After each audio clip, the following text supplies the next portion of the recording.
Τι είναι αυτό? Ένα σπουργίτι.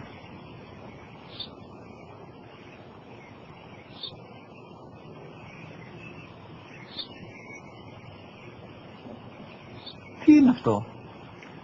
Μόλις τώρα στο πω, πατέρα, σπουργίτι είναι.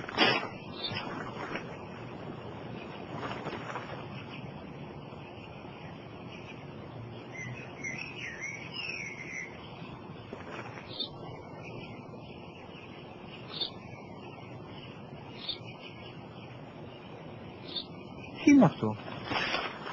Ένα σπουργίτι είναι, πατέρα. Ένα σπουργίτι. Σπουργίτι!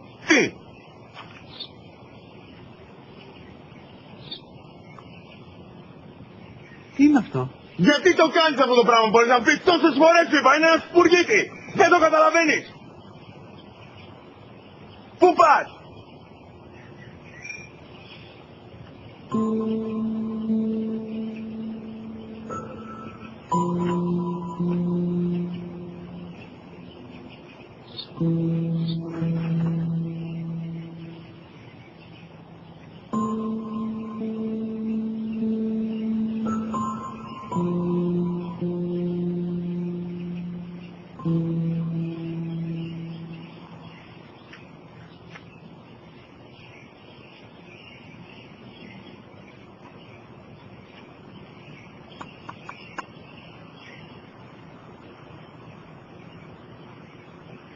Δυνατά.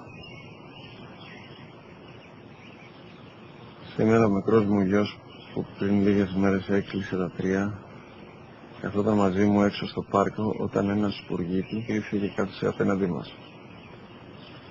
Ο γιος μου με ρώτησε 21 φορές τι ήταν αυτό και του απάντησα και τις 21 φορές ότι ήταν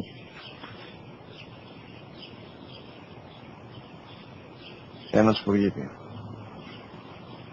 Τον αγκάλιασα τρυφερά και τις 21 φορές που μου έκανε την ίδια ερώτηση ξανά και ξανά χωρίς να εκνευριστώ, νιώθοντας στοργή για το αθώο μου αγοράκι.